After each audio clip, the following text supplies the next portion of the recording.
Polígrafo de la Estrella de Panamá. Le doy la bienvenida al Polígrafo de la Estrella de Panamá. En el tema de hoy vamos a tratar de hacer como un análisis del crimen organizado, que no solamente es drogas y cocaína o marihuana o lanchas en el mar, sino también hay muchos otros delitos que tienen que ver con el crimen organizado, trata de personas, tráfico de flora y fauna alrededor del mundo, igualmente tráfico de armas, pero todo esto lleva al final a las autoridades a impulsar un nuevo proyecto de ley para poder lograr la extinción de dominio. Vamos a entender exactamente a qué se refiere este proyecto y por qué o qué es lo que va a hacer que cambie esto. Para este propósito está con nosotros hoy un invitado especial, Andrés Ormanza Mejía. Él es experto en el tema y también es una persona que ha estudiado toda su vida el tema del crimen organizado. Así es que bienvenido, gracias por estar con nosotros. Muchas gracias. Don Andrés, es un placer tenerlo aquí en su casa. Don Andrés, a ver, ¿qué cambiaría si en Panamá se aplica la ley de extinción de dominio? ¿Qué cambiaría no solamente en cuanto a las finanzas o el ingreso que tiene un delincuente, sino en el combate al crimen organizado, viéndolo desde un punto de vista macro, ¿no? Cambiarían muchas cosas, pero tampoco es una norma que vaya a cambiarlo todo. Es decir, es parte de uno de los ingredientes adicionales en la lucha contra el crimen organizado. ¿Qué cambiaría? Pues de entrada que se podrían empezar a afectar finanzas criminales que yo sostengo están en las manos equivocadas y que deberían pasar al Estado para que se les asigne una función social, para que se destinen para obras sociales, para el fortalecimiento de la justicia, en fin, para tantas utilidades que requieren nuestros países en la región. Ese sería un buen principio de cambio. Cambiaría también para que el país no se convierta en un atractivo para inversionistas ilícitos, para como un espacio abierto de permisividad con el poder económico de las estructuras criminales. Eso cambiaría. Y de entrada podría también cambiar en los modelos socioculturales que a veces se generan en las sociedades que terminan teniendo alguna connivencia con el crimen organizado. Se cambian esos contramodelos y se empieza a generar, de cierta forma, una cultura de rechazo al dinero fácil.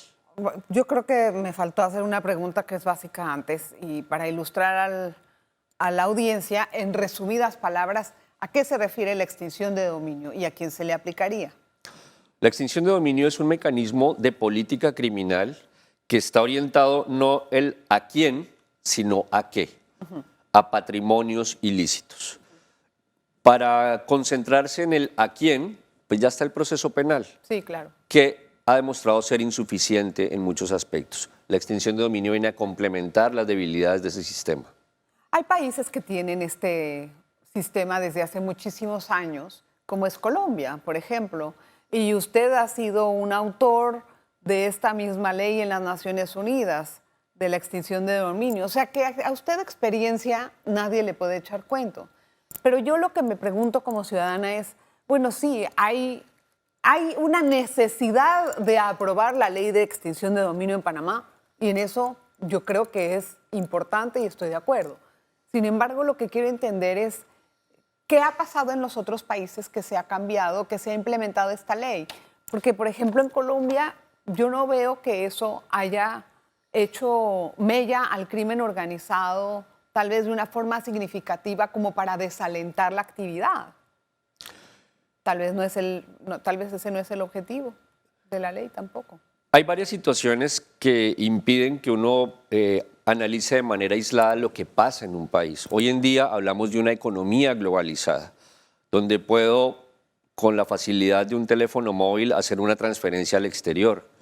¿Qué pasa en Colombia, para el caso concreto?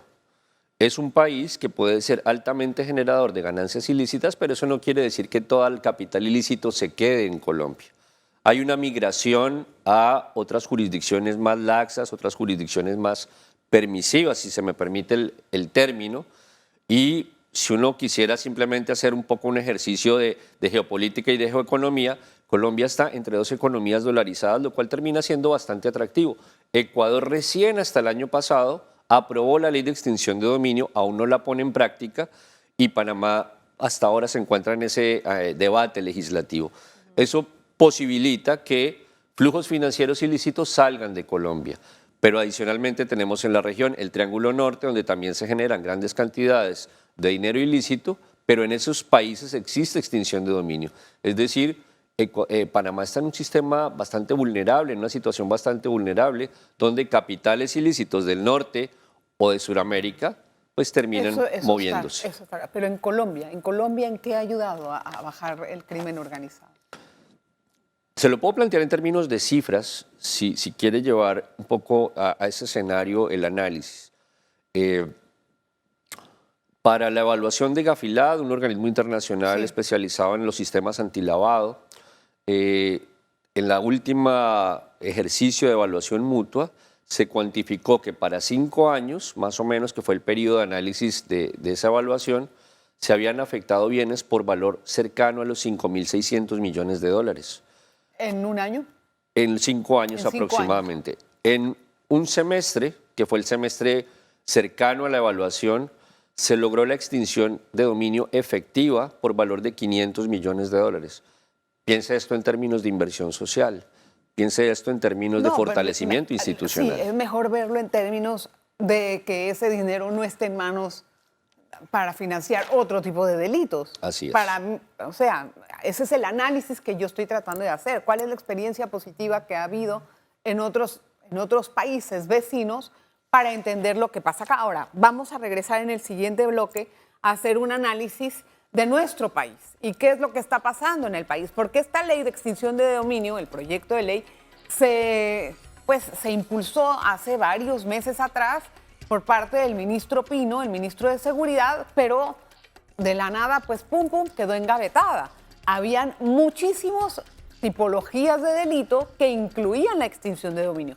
Y al parecer, lo que he escuchado es que han tenido que negociar entre comillas, que sí y que no para que por lo menos pase esta ley. Vamos a hablar de eso al regreso. Polígrafo de la Estrella de Panamá. Polígrafo de la Estrella de Panamá.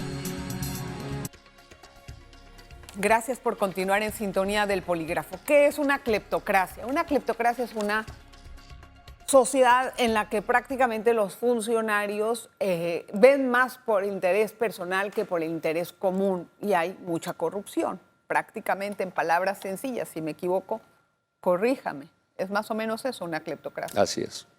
Bueno, ¿cómo aplicaría usted una ley de extinción de dominio en una sociedad como la panameña? Porque hay mucha historia de corrupción aquí. Entonces yo pienso que eso no va a pasar ni al primer debate con el delito de corrupción si es que queda adentro. Porque lo que estaba escuchando es que querían sacar el delito de corrupción y más adelante le hago otra pregunta al respecto.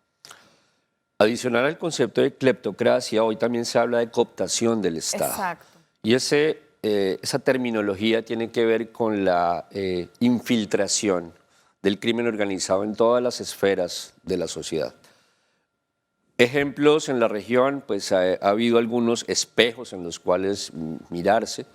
En el momento en que inicia el debate de extinción de dominio en Colombia, era catalogada incluso como un Estado fallido. Y se recordará que Pablo Escobar ostentó la condición de diputado. Y pues luego ingresa de lleno en su carrera del narcotráfico. En ese momento, un poco que era un momento límite, aparece esta clase de mecanismo también como un mecanismo límite donde hay que acudir al ingenio jurídico y entender que lo que se estaba haciendo ya era insuficiente.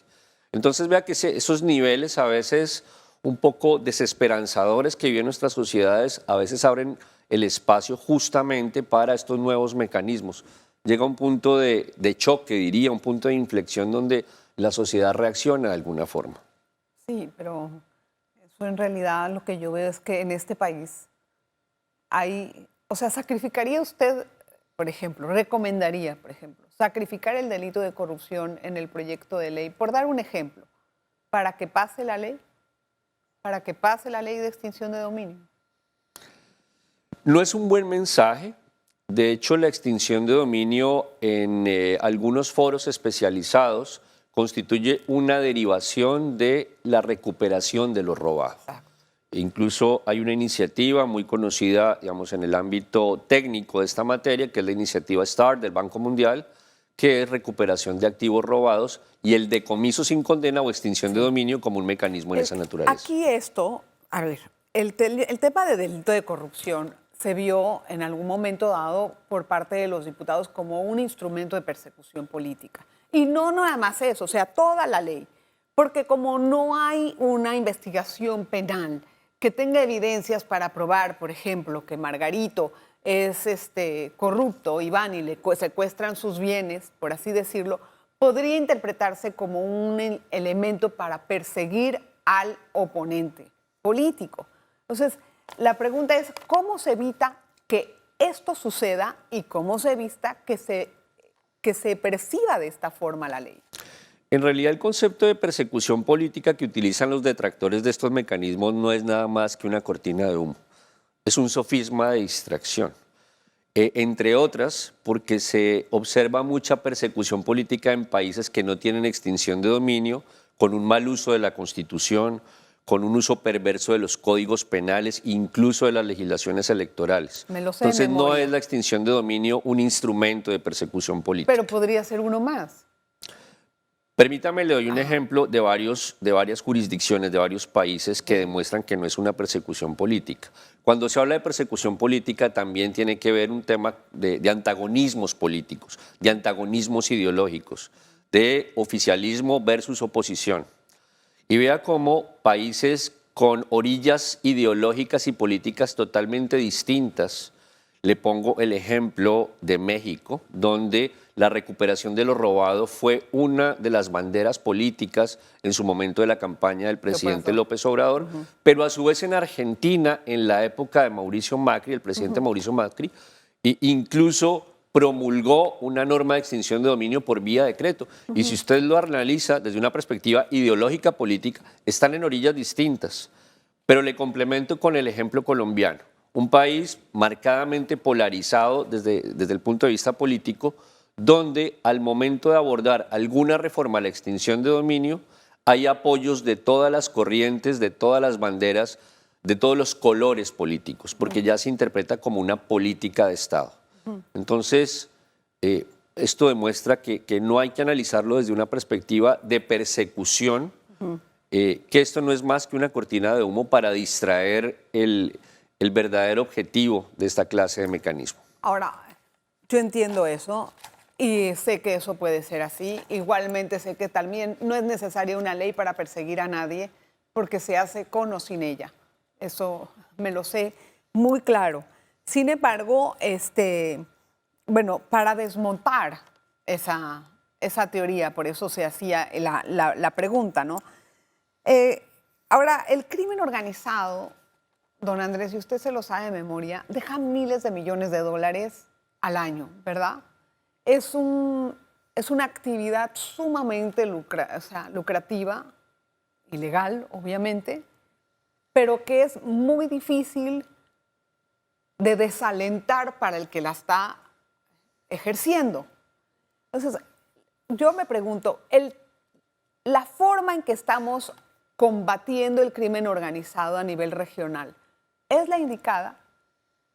¿Es la que nos va a dar los resultados a futuro, tomando en cuenta la experiencia que hemos tenido en el pasado?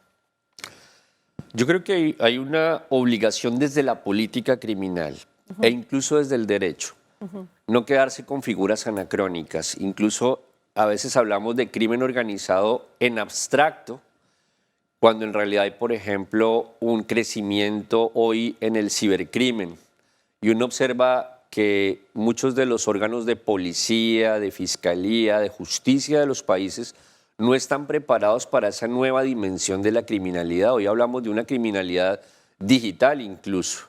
Entonces creo que nos hemos quedado con algunos conceptos un poco ochenteros, si me permite el término, de la visión de las estructuras criminales. Hoy en día hay unas dinámicas totalmente distintas y uno ve un poco un cambio de velocidades. Pues la tecnología Claro, también les da. exactamente. Eso influyó en cualquier gente, o sea. La obvio, respuesta de los estados en el diseño de la política criminal, uno observa que en la región, en algunos países, va, diría, en bicicleta, mientras la evolución de la criminalidad organizada ya se desplaza a grandes velocidades. Por eso entonces me pregunto, ¿estamos haciendo lo correcto en cuanto al combate en la lucha contra el crimen organizado o debemos de hacer un giro de timón? Yo creo que primero hay que empezar por conocer los fenómenos. Hoy en día se habla de identificar las cadenas de valor. Uno habla de crimen organizado y en esa bolsa incorpora la trata de personas, el tráfico de migrantes, el narcotráfico, la corrupción. Ya todos están siendo, pues, tenemos maestrías en todo lo que es el estudio de eso, o hay que hacer más. Yo lo que veo es que muchas veces las maestrías son unas maestrías o esos estudios, digamos, especializados, están mucho más orientados a la teoría que a la práctica. Identificar las cadenas de valor es ir a la práctica, es entender que, por ejemplo, una red de tráfico de migrantes tiene una cadena de hostales, un modelo de reclutamiento, tiene unas rutas específicas, tiene como todo un mapeo donde se mueve y que difiere mucho del narcotráfico. Entonces creo que hemos manejado la perspectiva del crimen organizado como si fuera lineal, como si fuera todo el mismo. Y en realidad no nos hemos preocupado por entender cada fenómeno criminal. Bueno, no sé. A mí me parece que hemos estudiado mucho de cada uno de ellos, o sea, y en verdad lo hemos conocido también con los testimonios de los capos más importantes que ahorita mismo están pagando penas eternas en cárceles de Estados Unidos, de los más fuertes. No sé, ahí creo que difiero. Déjenme hacer una pausa y vamos a regresar con más para hablar acerca de todo el contexto del crimen organizado. Una pausa. Polígrafo de la Estrella de Panamá. Polígrafo de la Estrella de Panamá. Están bien orientados. Bueno, gracias por continuar en sintonía del Polígrafo. Hoy estamos conversando con un experto en crimen organizado que vino a darnos un apoyo en cuanto a al trabajo del proyecto de ley de extinción de dominio. ¿Por qué cree que en Panamá hasta cierto punto se ha resistido también la aprobación de esta ley, de la extinción de dominio? Esa es una pregunta que me quedó pendiente del bloque anterior. Bueno, no sé si su condición de hub financiero puede tener alguna incidencia. Hemos notado algunas voces vehementes que no están informando desde sobre todo los gremios jurídicos, sino que de cierta forma llegan tarde al debate. Entonces se plantea el tema del velo corporativo, el secreto bancario, casi que como una insignia nacional, cuando en realidad estándares internacionales exhortan a los países justamente a ser cooperantes para fortalecer la banca internacional y tener transparencia en las transacciones. Entonces creo que ese puede ser uno de los modos de resistencia que se están generando. No quiero culpar o señalar a nadie, pero también esas excusas que se están sacando es porque hay cierto temor de esos sectores a que se descubra algo, no entiendo. Bueno, si hay un temor es porque posiblemente hay algo oculto que nos conviene que salga a la luz pública y que se teme que la extinción de dominio lo evidencie. La extinción de dominio, la ley en propiedad, al aplicarse, puede expropiar qué cosas de una persona que se sospeche que están en actividades ilícitas. Y también otra cosa, ¿qué se necesita o qué necesita la entidad que va a aplicar la ley como evidencia o como sospecha suficiente para aplicársela a alguien? Hay dos causales fundamentales, el catálogo es mucho más amplio, pero lo que se expropia no es la palabra correcta, lo que se extingue es normalmente patrimonios que tienen que son producto de una actividad ilícita, o sea, son bienes de origen ilícito o que constituyen instrumento o medio para la comisión de un delito. Pero eso, para poder aplicar ese método de extinción de dominio, digamos, a una casa, ¿qué tiene que tener la autoridad como parte de su acervo, de su evidencia, de su sospecha para poderlo hacer? Digamos que no es nada distinto en buena medida a lo que ya disponen las autoridades para investigar por vía del comiso penal, en un proceso penal. Lo que ocurre con la extinción de dominio es que extiende el brazo en aquellas situaciones en las que el derecho penal es insuficiente. Quiero hacer un ejemplo. En nuestra Constitución aquí hay un asunto interesante en que los diputados son juzgados por los magistrados y viceversa, de la Corte Suprema de Justicia. Esto a lo largo de los años ha sido motivo de mucha crítica por la opinión pública. No es mentira, sino porque son raras realmente las condenas que produce la Corte Suprema de Justicia hacia los diputados y viceversa. Han habido, no digo que no, pero muy contadas. Entonces, muchas veces se quejan y se habla de que tal diputado puede estar en delitos de droga, o sea, se ha visto algún tipo de señales de que puede estar involucrado. En este caso, ¿aplicaría la ley para un diputado? Sí, por supuesto, pero es que igual ya existen mecanismos en materia penal que permiten adelantar una investigación patrimonial, que permiten afectar bienes. ¿Qué es lo que ocurre? Hay ocasiones donde el derecho penal queda limitado. Y le pongo un ejemplo, así como el que usted plantea. Y este es un ejemplo clásico y es un ejemplo además un poco reiterado. El caso Pablo Escobar. Pablo Escobar murió amparado por la presunción de inocencia porque en su contra no obraba una sentencia condenatoria en firme. Difícil de creer, pero era una realidad en ese entonces. ¿Qué hacemos con los bienes una vez que es ultimado Pablo Escobar, se extingue la acción penal? No tiene sentido seguir adelante con el proceso penal, pero sus bienes no son objeto de ningún cuestionamiento ético o moral. Entonces, Y pasarían, en virtud de la legislación civil, por la facultad de testar a sus herederos. La extinción de dominio entonces constituye un puente ético, un puente moral entre patrimonios mal habidos para que no sea simplemente orgánica la aplicación del derecho. yo entiendo eso, yo lo entiendo, pero yo creo que aquí tal vez por ahí viene un problema en eso. Bueno, ya me queda muy poco tiempo. Quería yo hacerle algunas preguntas chiquitas que son de la actualidad. No me mire así, don Andrés, parece que No. acribillando unas preguntas acerca, por ejemplo, de la actualidad de Colombia, con Petro, por ejemplo, que él se dispone tratando de ver cómo se cambia la lucha contra las drogas. Ha sido muy pronunciado aquel discurso que él dio en la ONU entre petróleo y cocaína, que no me quiero meter en eso, sino en entender. Él en algún momento planteó legalizar las drogas o cambiar el giro de la lucha. ¿Usted qué opina acerca de esto? A esto hay que aportarle evidencia científica, repito, para no caer en el discurso abstracto, teórico, que no tiene aplicación práctica. Bueno, cuando Colombia se hablaba sigue de las siendo drogas, el mayor productor de cocaína casi del mundo. Claro. Produce 97% de la cocaína del mundo y la manda para cualquier parte del planeta.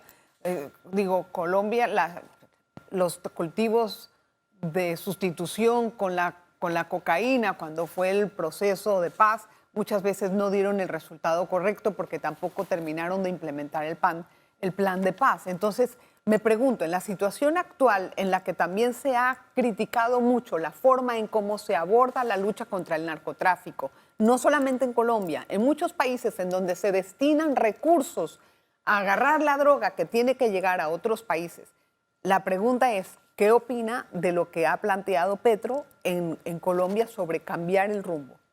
Yo creo que es un debate que tiene bastante sentido, que hay que apoyarlo con la evidencia científica. Yo creo que lo que incluso Petro plantea, el fortalecimiento de la extinción de dominio para los grandes capitales y un poco que no se oriente la lucha contra las drogas en el cultivador, en el campesino.